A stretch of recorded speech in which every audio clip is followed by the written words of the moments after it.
मैं जयपुर में अपने भाई के साथ बड़ी चौपट पर कुछ खरीदारी करने गई थी।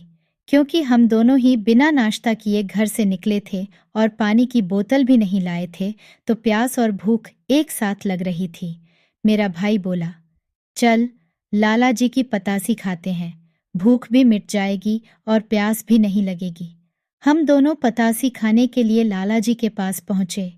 हमारे ही आगे दो प्रेमी युगल, जो यूनिफॉर्म से लग रहे थे कि किसी अच्छे विद्यालय के 11th या 12th के छात्र छात्रा है, और चेहरे और हाव भाव से लग रहा था कि वो दोनों मध्यम वर्गीय परिवार के हैं, जयपुर की आबोहवा से दूर सच्चे प्यार करने वाले।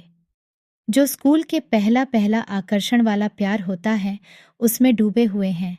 पतासी खाने वालों की लंबी लाइन होने के कारण उन दोनों का नंबर नहीं आ पा रहा था। इसे लड़की नाराज हो गई और उसने लड़के की तरफ गुस्से भरी निगाह से देखा और मुंह बिगाड़ा।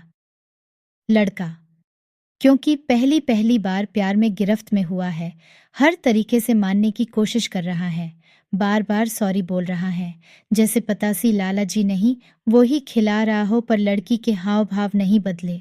सुनो ना बाबू, पतासी छोड़ो, चलो जूस पीते हैं, जूस ज्यादा टेस्टी लगता है।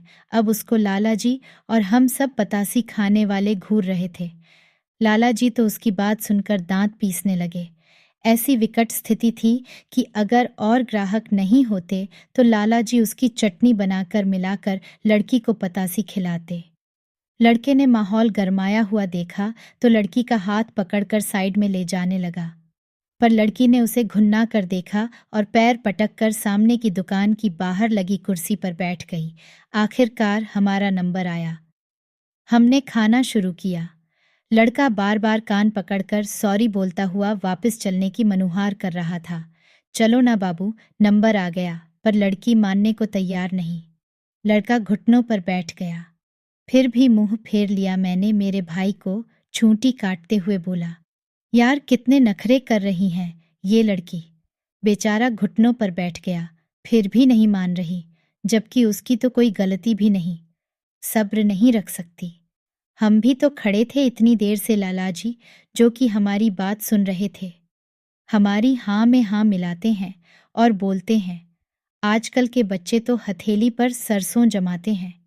मैं तो सुबह से ग्राहकों की वजह से खाना भी नहीं खा पाया हूँ। थक हार कर लड़का अकेला लाला जी के पास आकर खड़ा हो जाता है और दोना हाथ में लेकर एक बार फिर लड़की की तरफ देखता है, जैसे आंखों से बुलाने के तीर मार रहा हो। लड़की इस उम्मीद से मुंह फेर लेती है कि शायद एक बार फिर मुझे शोना बाबू करते हुए मनाने आएगा, पर ये क्या। लड़का दोना आगे करके पतासी खा रहा है। लड्ढके की इस धृष्टता और क्रोध की उत्तेजना के कारण लड्ढकी का चेहरा लाल पीला हो रहा था।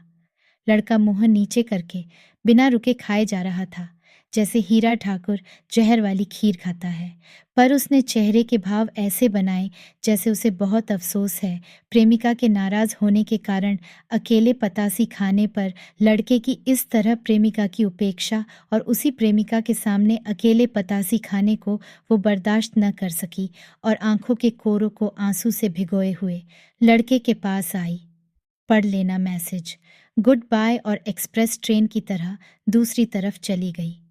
लड़का, जो अब दोना छोड़कर मोबाइल निकालने में व्यस्त हो गया था, मैसेज पढ़ने के बाद उसने ऐसी भाव भंगिमा बनाई जैसे वो अकेला कमाने वाला हो, उसे नौकरी से निकाल दिया हो। मुझे लगा लड्ढा का दौड़ा कर लड्ढाकी के पीछे जाएगा, शोना बाबू करता हुआ उससे माफ़ी मांगेगा, अब से उसके बिना पतासी न खाने की कसम खाएगा।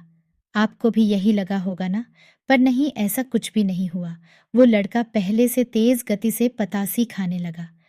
पहले बड़ी पतासी को वो 20 सेकंड में खा रहा था, अब 10 सेकंड से भी कम समय में खा रहा था।